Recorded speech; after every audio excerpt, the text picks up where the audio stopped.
La luz del sol de mediodía se filtraba por las rendijas de la persiana, pero para Aída García, el brillo venía de dentro. Blanchas la miraba con extrañeza, preguntándole si le había dado un síncope o algo parecido. Ella, con el corazón palpitando a 1000 por hora, negó con la cabeza mientras una sonrisa se dibujaba en su rostro cansado pero radiante. No era un problema de salud, era que hoy, finalmente, la voz de su hijo Jonathan le llegaba como un eco dulce desde la libertad. En su mente escuchaba los gritos de mamá, mamá, mientras Lorena intentaba poner orden pidiendo a su hermano que no gritara, pues era imposible que su madre lo oyera desde la celda. Pero Aída lo sentía. Sentía cada vibración del aire exterior porque aquel era el día marcado en el calendario con letras de oro. Era el momento de salir, de ver a sus hijos, de abrazar a su familia y de dejar atrás el frío de los muros de hormigón. Afuera, en la acera frente a la prisión, los ánimos estaban caldeados por la impaciencia y una mezcla de confusión cómica. Luisma, con su eterna capacidad para procesar la realidad de forma alternativa, se rascaba la cabeza mientras asimilaba que la persona que venían a buscar era su hermana. Cáspita, exclamaba para sus adentros, pues por un momento pensó que se trataba de una niña pequeña saliendo del colegio. La logística del grupo era un caos de amor y desorden. Se preguntaban cómo iba a salir exactamente, si usaría aquel plan de puntillas que Luisma había garabateado en un papel o si se trataba de algo más oficial. La realidad era que le habían concedido el 3er grado, ese estatus solo le obligaba a volver a la cárcel para dormir, algo que Luisma comparaba rápidamente con la situación del padre del Mecos. La espera se hacía eterna. Eran las 8 de la mañana y todavía faltaba un mundo para la 1 de la tarde. Querían pillar primera fila, como si de un concierto se tratase. Luisma recordaba cómo madrugaba por las patatas de las ferias, pero por su madre y su hermana haría cualquier sacrificio. El tiempo, ese enemigo invisible, parecía haberse detenido. Miraban el reloj obsesivamente.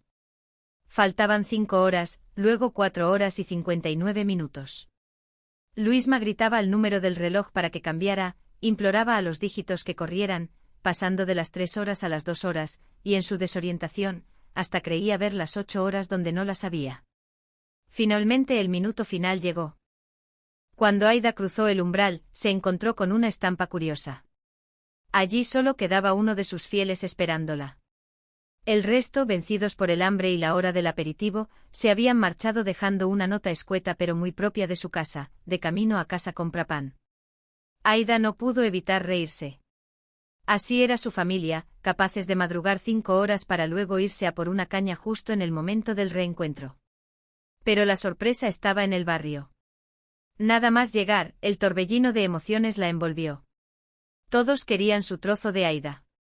Fidel, Gemma, todos estaban igual, aunque Aída, con su humor directo y británico, no podía evitar bromear sobre los cambios físicos de unos y otros. Para organizar el caos del afecto surgió una idea brillante: hacer turnos. 1 hora para cada uno para evitar que Aída terminara con la cabeza como un bombo. Fidel quería hablarle de su boda, Lorena quería enseñarle su canción para Eurovisión y Luisma. Bueno, Luisma tenía sus propios planes que incluían macarrones y mucha ilusión. Decidieron sortear el orden batiéndose en duelo de números bajos o papelitos, mientras Aída aprovechaba para visitar el baño, celebrando que podía orinar sin ver barrotes, un sonido que le resultaba música celestial para sus oídos. Mientras tanto, en la penumbra de la complicidad, Chema y Soraya lidiaban con su propio secreto. Estaban juntos, se querían, pero el miedo a cómo se lo tomaría Aída los tenía paralizados. Chema se había puesto incluso protector solar por si acaso la reacción de su ex era volcánica. Soraya le aseguraba que no podía ser tan malo, pero el dilema de cómo decírselo sin que pareciera una pancarta de bienvenida, mami, me estoy viendo con tu ex, los traía de cabeza. Prometieron decírselo ese mismo día, sin falta, aunque Soraya bromeaba con posponerlo hasta la comunión de Aidita, o incluso hasta su boda, sabiendo que no podían seguir ocultándolo a pesar de que Luisma ya se lo había filtrado a Aída con fotos y todo. Por otro lado, Mauricio Colmenero, el alma más pícara del barrio, ya estaba urdiendo su próximo gran golpe. Tenía entre manos la estafa perfecta, la número 1 de la historia de los timos. Planeaba engañar a un grupo de ancianos con un viaje a Sevilla que en realidad no saldría del propio barrio. Convenció a Lorena, Jonathan y a la abuela Eugenia para que participaran. El plan era sencillo pero audaz: decorar el bar como un tablao andaluz, fingir el acento sevillano y cobrar 6 euros por rebujito. Mauricio, con su lógica aplastante, razonaba que si ponía el autobús a dar vueltas por la carretera de circunvalación con la calefacción a tope, los ancianos caerían dormidos y despertarían creyéndose en la capital hispalense. La ejecución del plan de Mauricio fue una obra de teatro digna de los mejores escenarios. Con Machu Picchu disfrazado de guía de agencia y Lorena entregada al papel de bailaora, el bar se transformó. Los ancianos, felices y un poco chochos, se maravillaban del pescadito frito y de la gracia de los artistas. Hasta creyeron que los cantores de Hispalis estaban allí presentes. El éxito fue tal que Mauricio, viniéndose arriba, empezó a vender un viaje a París para el día siguiente por la módica cifra de 500 euros. La abuela Eugenia, infiltrada como una turista más, animaba a todos a gastar sus pensiones en aquella fantasía. Pero no todo eran risas en el barrio. Luisma y Baraja se encontraron en un aprieto de dimensiones mafiosas. Por pedirle la hora al temido Tinelli, acabaron debiéndole un favor a la mafia. El gánster, con su presencia intimidante, les encargó cobrar 1.000 euros por protección en los comercios de la calle, empezando por la tienda de Chema.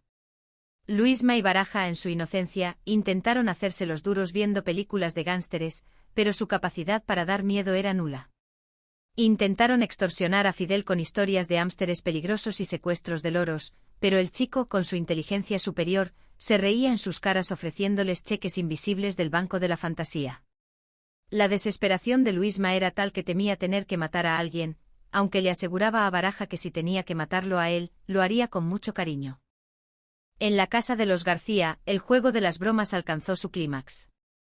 Aída, que ya sabía lo de Soraya y Chema gracias a Luisma, decidió divertirse un poco. Cuando Chema intentó hablar con ella le hizo creer que seguía locamente enamorada de él, provocando que el pobre hombre sufriera un cortocircuito emocional. Chema, intentando ser un canalla y devolverle la broma, la citó a solas para una supuesta noche de pasión, pero acabó rindiéndose ante el magnetismo animal de su suegra, que no paraba de tomarle el pelo. Al final, entre risas y confesiones, la verdad salió a la luz.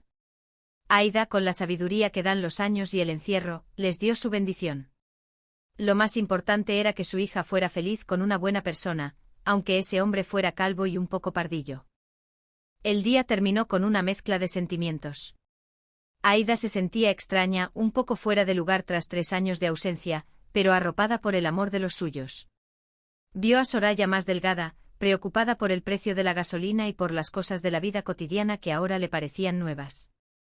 Jonathan recibió unos guantes de boxeo, un regalo que le recordó a su madre lo mucho que había pasado, pues el chico ya tenía otros que usaba para sacar las cosas del horno. A pesar de los cambios, de los timos de Mauricio, de las deudas con la mafia de Luisma y de los líos amorosos de Soraya, el barrio seguía siendo su hogar. Mientras Aída se preparaba para volver a la cárcel a dormir, con su reserva confirmada hasta el año 2020, sentía que la libertad no era solo estar fuera, sino tener a quien contarle sus historias. El barrio, con sus luces y sombras, con sus pícaros y sus inocentes, la esperaba cada mañana para empezar un nuevo capítulo. Y así, entre canciones flamencas improvisadas y viajes imaginarios a París con olor a colonia francesa de imitación, la vida seguía su curso, recordándoles a todos que al final del día, el color especial no estaba en Sevilla, sino en la gente que te quiere y te espera con un trozo de pan y una broma en los labios.